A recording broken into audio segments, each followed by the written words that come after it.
On August 27, 1883, the Earth produced the loudest sound in recorded human history. Nearly 5,000 kilometers away, people heard the detonation and believed nearby naval warfare had begun. In the Sunda Strait, between Java and Sumatra, the morning began like any other. Ships crossed the calm water, and coastal villages stirred to life beneath a mountain ready to rupture. For days, the Earth delivered desperate, violent warnings across the Indonesian archipelago.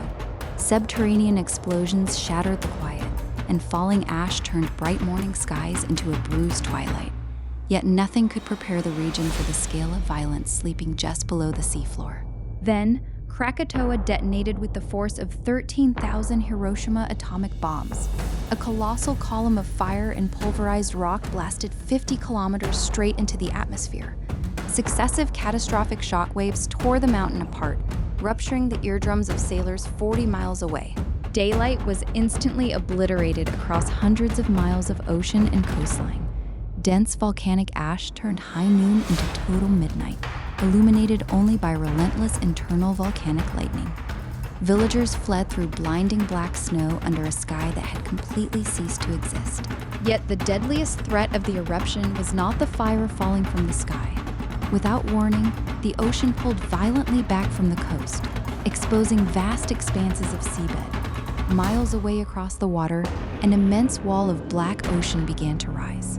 The collapse of the volcano displaced entire seas, unleashing devastating tsunamis over 100 feet high. The monster waves obliterated nearly 300 coastal villages in a matter of seconds. For over 36,000 people along the shore, there was nowhere left to run. Miles offshore, steamships navigated a blind, suffocating nightmare without a visible horizon. Hot pumice rained onto the decks, and crew members used lanterns just to see their own hands. Beneath their hulls, the ocean violently convulsed as the seafloor fractured into the abyss. Krakatoa was no longer simply erupting into the sky. The massive magma chambers emptied, causing the entire island to collapse inward upon itself. 2/3 of the volcanic landmass instantly vanished beneath boiling water and blinding smoke. When the violence finally subsided, the sheer scale of the tragedy became clear. More than 36,000 lives were lost, swept away into the Sunda Strait forever. A suffocating, eerie silence blanketed the ruined coastlines under a layer of gray death. The cataclysm did not remain contained within the borders of the Dutch East Indies. The atmospheric shockwave generated by the blast circled the entire globe nearly 4 times over.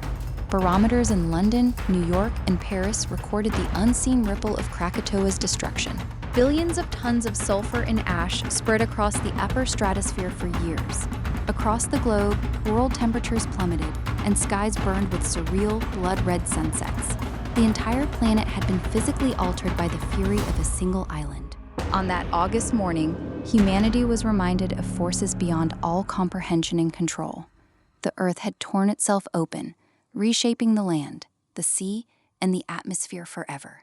And for one unforgettable day, the entire world heard the Earth roar.